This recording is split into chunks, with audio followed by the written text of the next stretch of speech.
De volta com o programa Tudo Posso e vamos falar agora de um sentimento que mexe com a gente. Todo mundo lida com a culpa em um momento ou outro da vida. Ela normalmente se origina a partir de um sentimento de responsabilidade por ter feito algo ruim ou errado. Outro motivo comum por trás da culpa é pensar que deveria ter feito algo a respeito em determinada situação. Por si só, a culpa não é sempre um sentimento ruim, já que o remorso promove mudanças no comportamento e sentimentos. No entanto, quando este sentimento não é produtivo, ele gera um ciclo de tristeza e vergonha, podendo chegar até doenças mais graves, como a depressão. E para falar um pouco mais sobre isso no programa de hoje, nós estamos recebendo a terapeuta Lucy Gameiro. Tudo bem, querida? Tudo bom, Como querida? vai? Tudo Bem-vinda, ótimo. boa tarde. Obrigada. Nossa, a gente está falando de um sentimento muito importante, que a maioria das pessoas tem esse sentimento, vira e mexe. E eu sempre ouvi falar que a gente não pode se sentir culpada porque a gente fica se punindo. Me explica tudo isso, Lucy. Bom, existem várias pegadinhas que envolvem o sentimento da culpa. Uma delas é essa que você citou. Outra muito comum é aquela que dizem pra gente, olha, para se curar uma culpa, primeiro passo é reconhecê-la. O problema, Maria, que na maior parte das vezes as nossas culpas são imaginárias, não são culpas reais, são culpas que nós vamos fabricando com o correr do tempo, né? Vamos assumindo culpas que não são nossas. Então, como é que eu posso assumir algo, né, para me curar se ela não me pertence? Então, a gente tem que tomar muito cuidado com isso. Tipo assim, eu preciso ter uma noção exata do que é minha culpa real. Nós temos 3 tipos de culpa, 3 tipos de sentimentos de culpa. O primeiro a gente chama de culpa natural. É uma culpa primária de todos os seres humanos, todos nós temos, né? É aquela, como você citou no seu texto, que vai me dizer que eu fiz algo errado. É um alerta dentro de você que diz o seguinte: Maria, você pisou na bola, você fez algo que não foi legal. Isso desperta um outro sentimento que é o remorso. O remorso, gente, não é um sentimento para te destruir. O remorso nada mais é que te fazer refletir a respeito do que você fez e o que você pode fazer para se redimir. O remorso é uma ponte entre a culpa e a remissão. Entendi. Depois do remorso, você pode se sentir culpado ou não. Exatamente. O que as pessoas costumam fazer com o remorso é já se punirem. Acreditam que o remorso é para punir.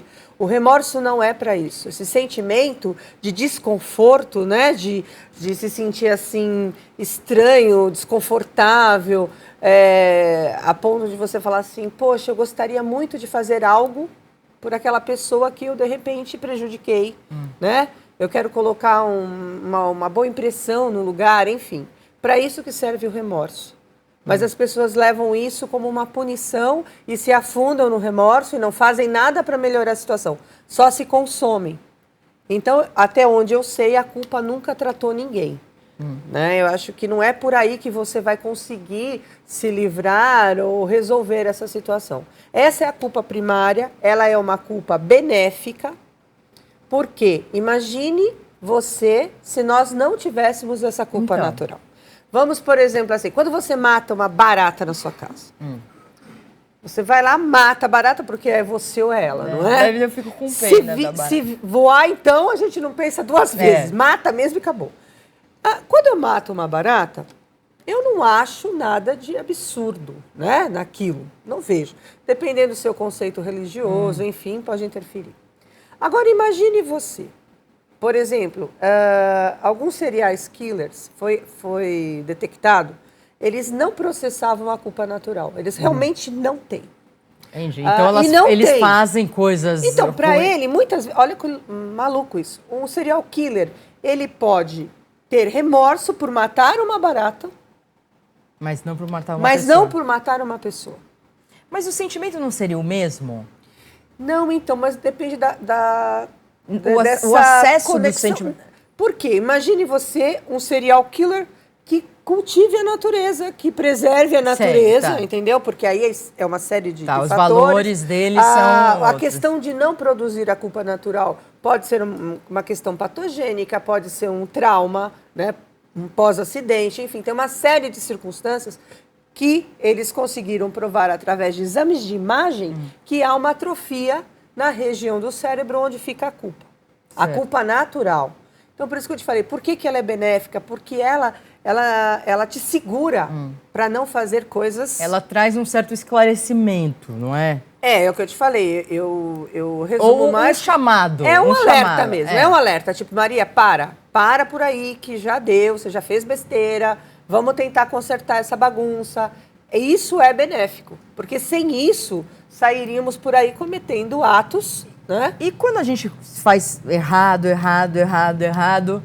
e se culpa, e aí isso se transforma num pesadelo? Então, mas aí que eu te falei, temos 3 sentimentos. O primeiro é a culpa natural, cabível a todos nós e benéfica. O segundo já começa a ficar meio complicado, a gente chama de culpa existencial. O que é essa bendita culpa existencial? Um dos exemplos mais comuns que nós temos assim no nosso dia a dia, mesmo em casa, imagine você, quando você era pequenininha, sua mãe colocava um prato de comida para você dava algumas garfadas e depois não queria mais. Estava saciada e você ousava dizer para a mãe, ai, não quero mais. Primeira coisa que a mãe fala para a gente, ai, que feio, Maria, tanta criança gente passando fome. Não é? E você olhando para a cara dela, como assim? Quantas crianças gostariam de ter essa comidinha? Você sabe o tanto que o seu pai trabalhou para conseguir colocar essa comida no seu prato? Isso vai gerar em você o quê? Um sentimento de que você não é justa com o mundo. Nem com o mundo, nem com as pessoas do mundo, nem com o que acontece no mundo. Um outro exemplo muito clássico de culpa existencial é a própria história de Francisco de Assis.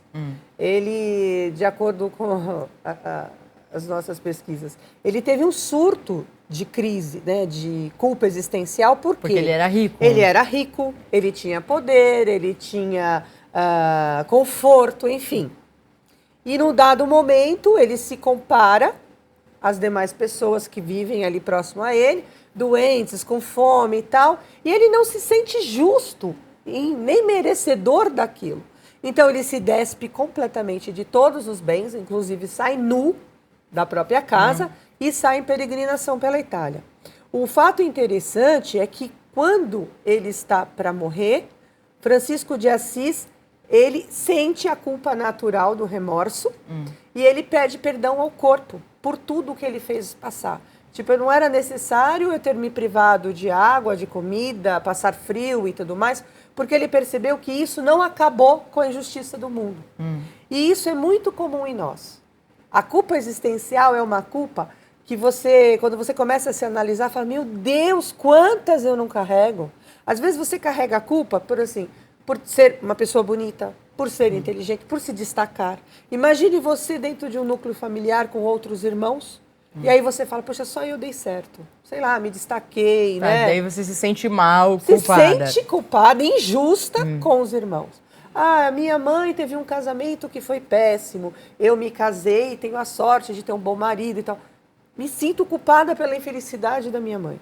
Aí você começa a perceber, é o que eu te falei, de não sair por aí assumindo culpas. Por quê? Como você assume uma culpa que não é tua em relação à felicidade da tua mãe? Ela fez a escolha dela do casamento. Você não pode carregar isso. Ah, sabe, meus pais se separaram por minha culpa. Muito comum isso nas crianças, entendeu? Então você percebe que essa culpa existencial, se você bobear, ela te toma de um jeito que você não consegue se livrar. É uma culpa que se origina muito na infância?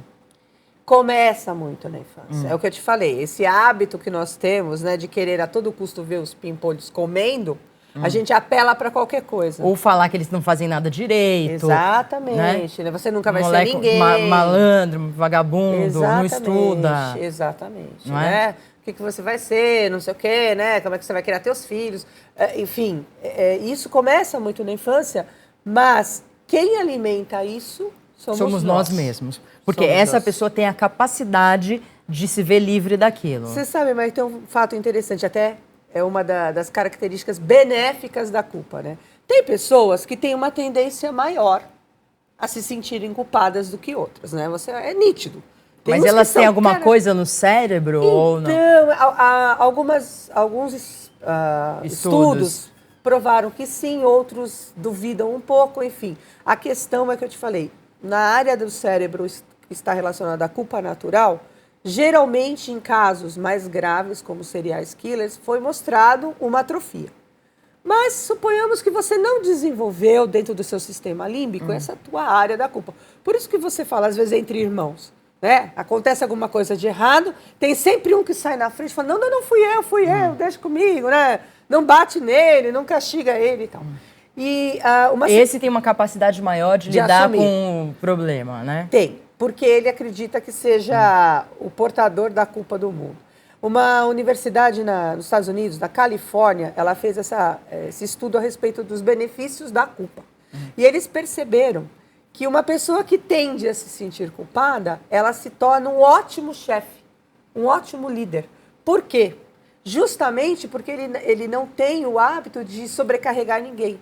Ele divide mais justamente as tarefas, ele não sobrecarrega ninguém, ele não cobra demasiadamente alguém.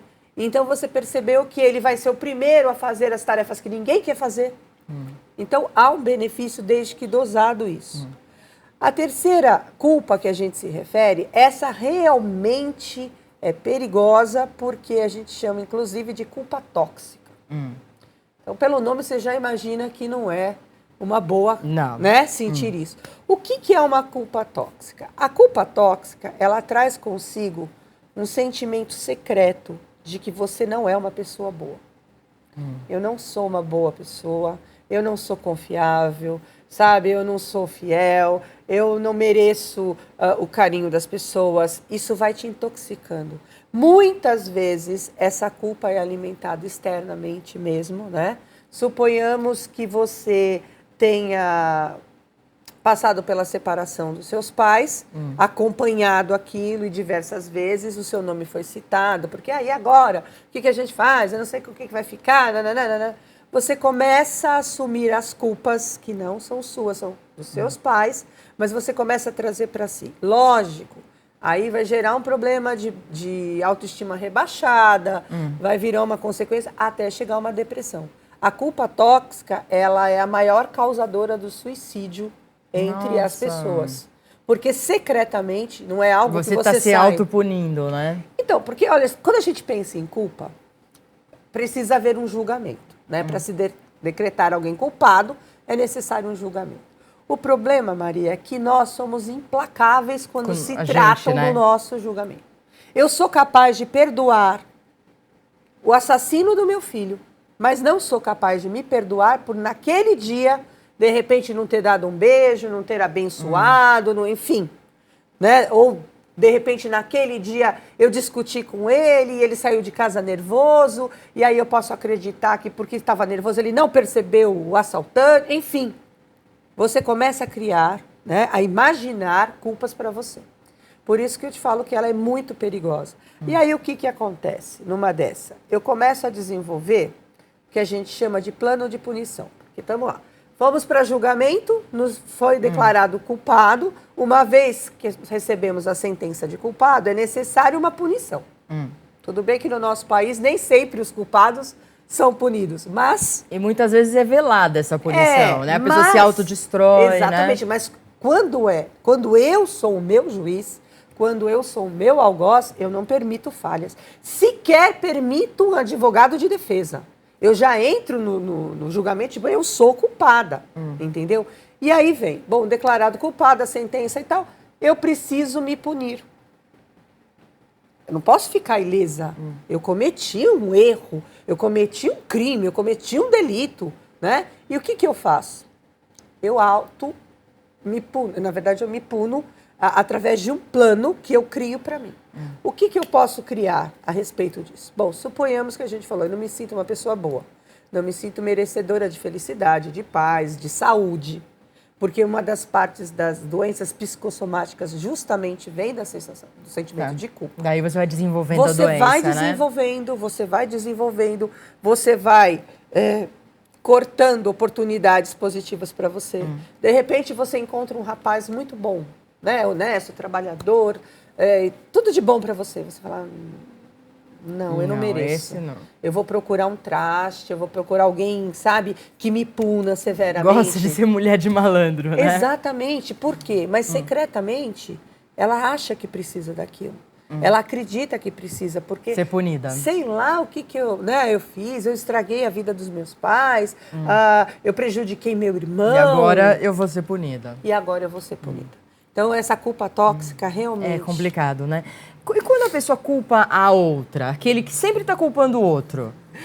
Tem uma frase do Rock Balboa que eu acho o máximo, que ele diz o seguinte: quando na sua vida tudo estiver dando errado, culpe alguém. Ei, meu Deus. Geralmente, esses aí são os acomodados, né? São aqueles que preferem transferir... É aquele que no trabalho, né? Aquele que no trabalho acontece alguma coisa e ele sai fora, né? Ele nunca assume. Olha que interessante, Maria. Se essa pessoa que tem o hábito de transferir a culpa perceber que naquele ambiente existe alguém que é receptivo a culpas, ele transfere mesmo. E transfere com a própria autorização da pessoa. A pessoa fala, não, deixa comigo, né? Eu tô acostumado, para mim sempre foi assim, entendeu? Assim, é um trabalho que deve se ter muito cuidadoso, porque, como eu te falei, você percebe que, na maior parte, as culpas são imaginárias. Eu vou criando elas, né, para justificar a minha vida ser uma droga, para a minha vida não dar certo, para que as pessoas me tratem mal, para que as pessoas abusem de mim. No caso de assédio, por exemplo, no caso de, não só de assédio, mas, por exemplo, de abuso sexual infantil, está muito envolvido. Uma das artimanhas, né, do pedófilo, do abusador, é embutir na criança a culpa. Ela provocou, ela se insinuou, ela me chamou a atenção, enfim. É uma das artimanhas. E a criança, muitas vezes, que sofre desse abuso, ela desenvolve a culpa tóxica. Secretamente, porque, por exemplo, eu tive um caso assim, a pessoa era abusada pelo avô, né? Pelo avô paterno. E só que o problema ela era muito pequena e ela sentia um certo prazer no abuso. Então ela se sentia culpada. Quando ela chegou numa fase de entendimento, porque enquanto é criança você não sabe. Como não havia violência, ela sentia prazer. Mas quando ela chegou numa fase adulta e falou, opa, peraí, eu não podia ter tido prazer naquele momento. Ela começou a desenvolver essa culpa tóxica. Tadinha. E aí acabou desenvolvendo até um câncer no útero mesmo. Tadinha. Porque, é isso que eu te falei, o poder da toxicidade da culpa é muito violento. Muito violento. Quando não trabalhado, quando não refletido. A culpa nunca foi dela. Então, como dar volta por cima agora? Olha, eu acho que uma dica legal para as pessoas, primeiro, tem um filósofo estoico chamado Epicuro. Ele dizia o seguinte, ele escreveu alguns textos e um texto dele chama-se Princípios. Ele cita um princípio que eu acho muito legal, que é uma questão assim. Você tem uma vida que acredita ser controlada 100% por você. E ele chama atenção dizendo que não. Na verdade, nós conseguimos controlar 90% do que acontece na nossa vida. Já parece muito, né? Por quê? Porque 10% é incontrolável por você. E aonde entra a culpa nessa história? Então, por exemplo, suponhamos que você hoje de manhã se preparou para vir aqui para o programa, separou sua roupa, estava tudo sob controle até onde você entende isso. De manhã, quando você está tomando café, de repente a sua filha, Lara, vem correndo para te abraçar e tropeça e cai a xícara de café na tua roupa e te suja toda.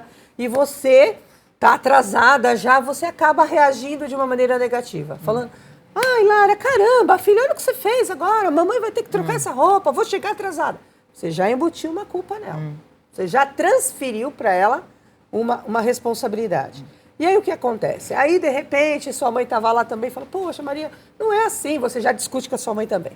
Enfim, vai lá, troca a roupa, volta, pega um trânsito danado para chegar aqui, chega, não desenvolve legal, porque você já está, né, pilhada, já está se sentindo culpada porque deixou a Maria meio chateada, enfim, o dia não vai ser muito bom. você ainda vai ter que voltar e encarar a Maria chateada com você, sua mãe meio desconfiada que você não anda legal, que você precisa ir procurar um médico, você está muito nervosa. Enfim, essa foi a sua escolha para essa reação. Essa foi a reação que você escolheu para essa situação. E aí você fala assim, bom, mas o que eu poderia fazer? Aí eu te pergunto, bom, primeiro reflita. A culpa foi da xícara de café? Foi da Lara? Foi da tua mãe? A culpa foi do universo. Né? Ou foi sua? Porque nós não temos o hábito de construir planos B. Nós só temos planos A na vida. A tua roupa que você escolheu ontem, para vir hoje, essa que eu quero ir porque eu gosto dela, me deixa bem, enfim.